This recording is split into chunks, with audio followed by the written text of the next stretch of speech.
का सबसे ऊंचा जलप्रपात है, कुंचिकल है ये, कुंचिकल। इसकी जो ऊंचाई है 450 मीटर के आसपास है।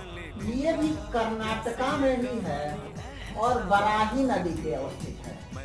ये किस नदी पे है? तो बराही नदी पे।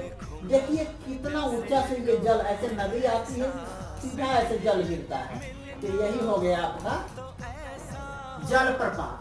तो यही जलप्रपात है, ये कुंचिकल है जो भारत का सबसे ऊंचा जलप्रपात है, कुंचिकल। तो ये कहाँ है, कितना ऊंचाई है ये देख रहे हैं। अगला देखते हैं